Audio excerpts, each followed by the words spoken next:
April महिनाको salary पनि आयो। कोरियामा मैले कति कमाउँछु होला।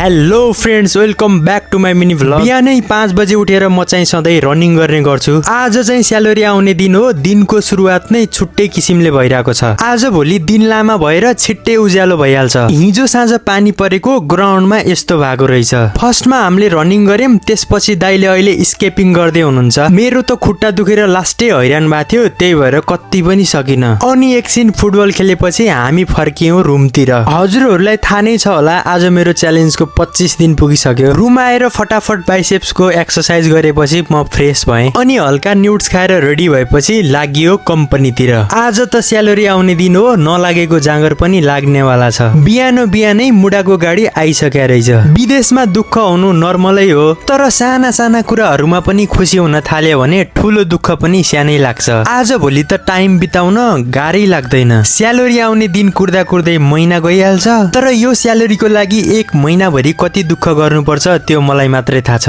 हुन त मान्छेहरूले पनि दुःख भन्दा स्यालेरी नै हेर्ने हो। दुःख हेर्नेहरूलाई त मैले प्रत्येक भिडियोमा भनेकै छु र मैले गरेको मेहनत देखाएकै छु। यो भिडियो चाहिँ विशेष गरेर स्यालेरी हेर्नेहरूको लागि है। हाम्रो कम्पनीमा चाहिँ आइतबार बाहेक प्रत्येक दिन काम हुन्छ। त्यही माथि आज भोलि त प्रत्येक दिन ओभरटाइम भएर 12 घण्टा कम्पनीमै बिताउनु पर्छ। म कोरिया आएको 16 महिना भइसक्यो, तर मैले कम्पनी चेन्ज गर्ने विषयमा सोचेको पनि छैन। सँगै आएको साथीहरूले 2 चोटि चेन्ज गरिसके, तर जे भए पनि हाम्रो कम्पनी चाहिँ एकदमै ठिक छ है। अहिले रेगुलर चलिरहेको छ है, सिजन बिसिजन भन्ने केही पनि छैन। रेगुलर चलिरहेको छ कम्पनी। ओभरटाइम हामीले जति भने पनि पाइरहेको छौँ, काम जति गर्न पनि पाइरहेको छौँ। अब काम जति गर्यो, कम्पनीलाई जति धेरै टाइम दियो, त्यति नै धेरै पैसा कमाउने हो है, यसरी हेर्ने हो भने चाहिँ। त्यही भएर मेरो विचारमा चाहिँ मलाई लाग्छ मेरो लागि यही कम्पनी एकदमै ठिक छ। अनि मैले गरिरहेको पनि छु, 16 महिना भइसक्यो र अझै पनि गर्ने छु।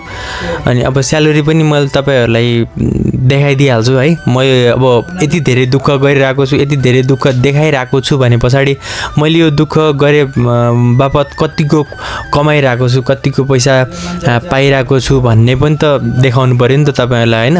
सो मैले चाहिँ ल तपाईँहरूले चाहिँ हेर्न सक्नुहुन्छ।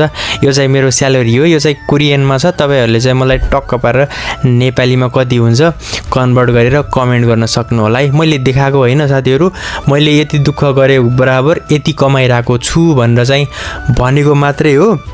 बाँकी तपाईँहरू बुझ्ने हुनुहुन्छ है। अनि त्यसपछि कोरियन भाषा पढ्दै हुनुहुन्छ, कोरिया आउन चाहनुहुन्छ भने चाहिँ मजासँग तयारी गर्नु है। Best of lock. Thank you so much.